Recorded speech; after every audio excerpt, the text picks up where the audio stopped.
Chère maman, j'ai une réelle joie qui m'anime en ce moment alors que je me retrouve au milieu de vous à l'occasion de la commémoration de la Journée internationale de la femme. Projet du Touran fait route avec vous depuis quelques années parce qu'il donne à la femme une place capitale dans la société. Que serait la société sans la femme? C'est vous dire, chère maman, que la femme est une chance pour l'humanité.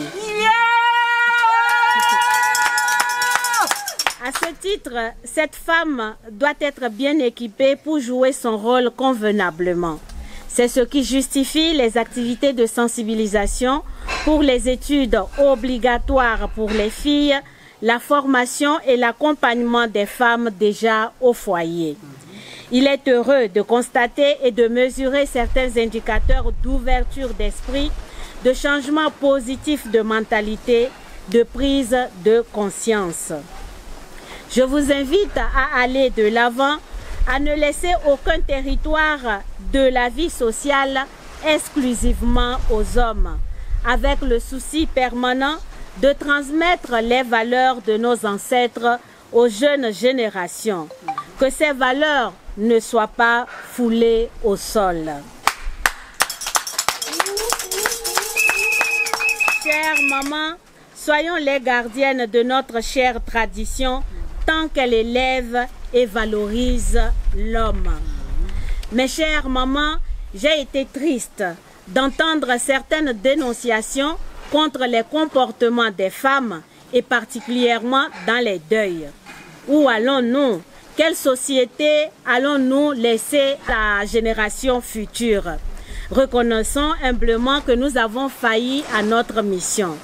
Ces femmes dont on parle sont nées de femmes et sont aussi mères. Levons-nous et arrêtons la propagation de ce venin mortel pour les jeunes générations. C'est alors et seulement que nous aurons raison de célébrer cette journée internationale de la femme, car elle est journée de la femme de valeur, de dignité, de sagesse, d'intelligence. Elle n'est pas journée de la femme lâche, de la femme folle, de la femme ignorante, de la femme bête. Mais maman, je vous vois aujourd'hui toute rayonnante. C'est ce rayon de lumière, de paix, de joie que je vous prie de ramener dans vos familles et lieux respectifs de travail. Je veux aussi vous rappeler qu'il reste quelques heures pour l'enrôlement, qu'aucune femme en âge ne se prive de ce devoir civique. C'est un acte banal, mais acquis au prix du sang par les premières femmes combattantes pour l'égalité des droits. Soyons des héritières dignes, responsables et allons toutes nous enrôler. Chères dames, je conclus mon mot en vous réitérant mes vœux de vous voir prospérer dans vos activités pour une société forte. Excellente fête à toutes et que vive la femme de Ngandanji.